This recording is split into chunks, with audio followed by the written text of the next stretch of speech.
Koomentii obboleettii keenyaa tokko koomentii ol baasuun barbaadu akkanumattan sinii dhufe jechuudha.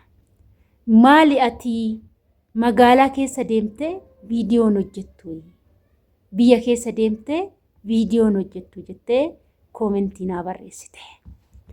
Egaa shama harka fuunee kabajamtootaa fi daawwattoota hordoftoota keenya nageenyi koo kan jaalalaa fi kabajaa bakkaa fi lafartan siniif haa baay'atu.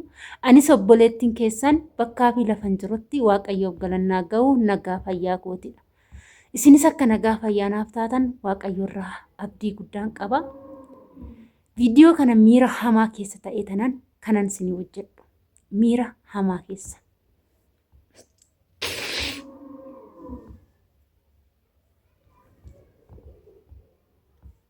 Maaliif miira hamaa keessa taataa? Maaliif viidiyoon kun qalbii si balleessaa naan jechuu dandeechu baay'een keessan? Egaa gaafa biyya Arabaa hojjettan dheebuun biyya ofii, dheebuun maatii ofii wajjin bashannanaa. Yooman biyya dhaloota kootii deemaa, yooman baadiyaa keessa deemaa, yoonan biyya koo galee akkanan godhaa akkasan godhaa. Waan akkanaatan hojjedha jettanii ijoolleen achi teechanii hawwitan baay'ee keessantu jira. Egaa viidiyoo akkanaan hojjechuun barbaadu hundi keessanuu jechuudha biyya keenya amantaa qabdaniin dhugaan siniin jedha jilbiifadhaatii kadhadha. Biyya keenya amantaa qabdaniin jilbiifadhaatii kadhadha.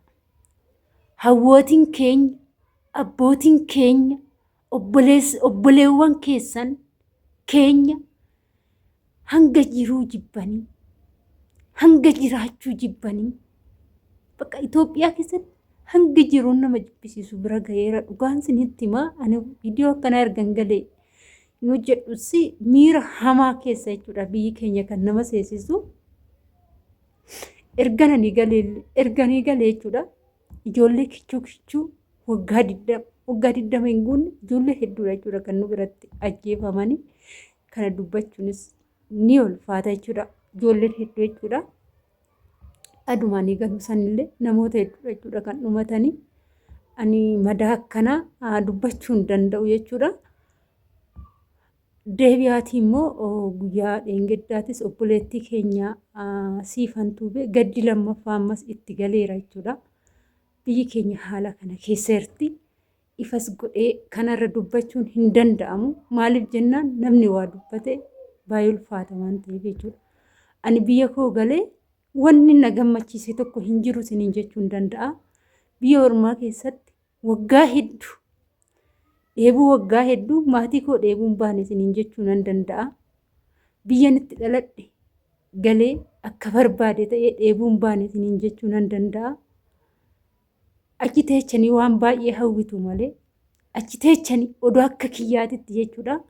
Odoo akka kiyyaatitti ijoolleen achitti waggaa dheeraa hojjettan hin galtu jechuudha maatii keessan arguuf.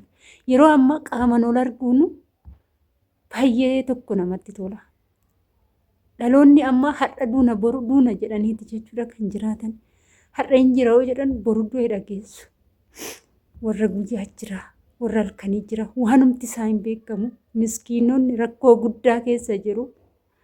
Dhaloonni rakkoo keessa jira. Akkitti dubbattu hin jiru. Bakka yoo dhageessu waa'een biyya keenya baay'ee ulfaata jechuudha. Baay'ee ulfaata. Sababa kanaan kaameraa qabattee biyya keessa deemuu miti. Ofii keetu yoo gadi baate nagaa nan galaa. Akkamittan galaa? Yoo ba'ee deeme nan galaa laata jecha jedhu keessatti jechuudha. Amma baatee iddoo tokko yoo deemte galmaan immoo yaaddoodha jechuudha. Ni galee galmaan immoo yaaddoodha. Ni ulfaata. Ani viidiyoo abdii shamarran biyya Arabaatti horuu abdii keechanii waan baay'ee naman hojjechuuf karoora qabu. Haa ta'u garuu haalli biyyaa akkasii miti. Baadiyaan amma maatiin baadiyaa hunduu qe'ee isaaniirraa buqqaaniiru. Baadiyaan hin jiru. Amma ijoolleen jaalala baadiyaa ijoolleen baadiyaa keessaa baatan jaalala baadiyaa ni beektu. Haala baadiyaa ni beektu miti garuu har'a hin jiru. Qe'een baadiyaa badeera.